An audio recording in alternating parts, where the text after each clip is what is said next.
This man was born on April 27, 1994, the day of South Africa's first multiracial elections. And that gave his parents an idea. My mom and my dad decided to call me Vote. Vote Ubisi says it was at times difficult growing up with his unusual name. But his father, traditional herbalist Ernesto Ubisi, says he's never regretted the choice. My son's name was Vote, and I will never want to change it. The election 30 years ago brought Nelson Mandela to power amid an atmosphere of excitement and hope.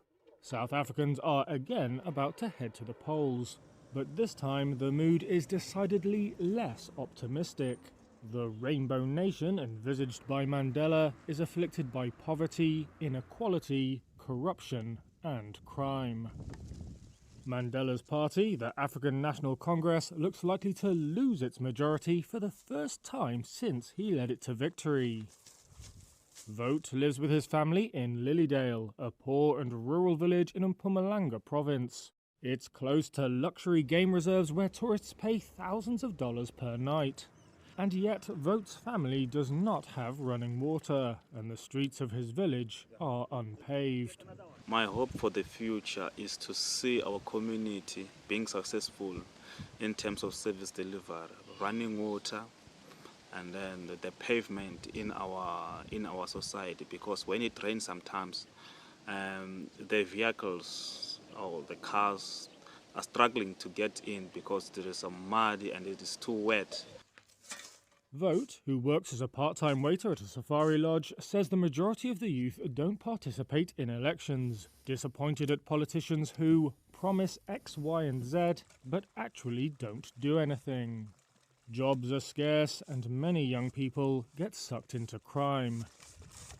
Vote, however, will be living up to his name, though he declined to say which party will get his backing. Members of Ghana's LGBT community say they're living in more fear than ever. They're waiting to see whether the West African country's president will sign into law a bill that would further restrict their rights. Gay sex is already punishable by up to 3 years in prison. The new law would also impose a prison sentence of up to 5 years for the promotion or support of LGBT rights, making it one of the harshest of its kind in Africa. Kwame already bears the scars of Ghana's widespread intolerance of homosexuality. In 2021, the 30-year-old was attacked by neighbors over his sexuality, which left him partially blind. You can understand how this bill is just going to be. This is just the beginning. Kwame and his partner, who live apart for safety reasons, believe their best option would be to leave Ghana before the law comes into effect.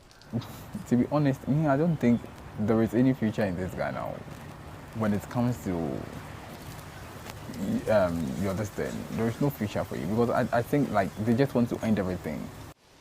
Homophobia is rife in culturally conservative Ghana. Hostility and attacks are commonplace, although few such incidents make it to the courts. In February, Parliament unanimously passed a bill, but President Nana Akufo-Addo has delayed signing it, with his office citing 2 impending Supreme Court challenges. Ghana is also in the grip of an economic crisis, and its finance ministry has warned that the bill could jeopardize $3.8 billion of World Bank funding and derail a $3 billion International Monetary Fund loan package. But Sheikh Amiyawa Shaibu, spokesperson for Ghana's chief imam, said it would be wrong for the West to restrict aid on behalf of LGBT people. So Islam sees us, treats it as abominable, it's reprehensible, it's detestable, it's prohibited. In our words, it's haram, it's prohibited and something that is sinful, among all other sexual immoralities that one can practice to attract the wrath of God. On Thursday, the High Court in Accra is due to rule on a lawmaker's petition to compel Akufo-Addo to act on the law within 7 days. Human Rights Watch has urged Akufo-Addo to veto the law and warned it could lead to further gratuitous violence against LGBT people and their allies. The uncertainty over what happened next is weighing on those who worry about the law's broader social impact. Emmanuel Owusu-Bonsu is an LGBT rights activist. It's almost like everybody in Ghana has just been given, is about to be given a gun. That's how I see it. Like, everybody in Ghana is about to be given a gun and can point it at anyone and just say, gay, gay, gay, gay, gay. And they'll be taking you away. So it's very scary. Chad's opposition leader turned Prime Minister, Suksay Masra, formally launched his bid for the presidency on Wednesday. The first round of an election meant to end 3 years of military rule is expected to take place on May 6th. In the capital N'Djamena, Masra said his was a grassroots campaign. We're going out to meet Chadians, to identify their demands, to exchange views with them, to dialogue with them. Chad's interim leader, Mahamat Idriss Déby, seized power in 2021, following the battlefield death of his long-ruling father, Idriss Déby. Masra had been one of the elder Déby's fiercest critics. He went into exile after dozens of his supporters were killed during clashes with the younger Déby's security forces.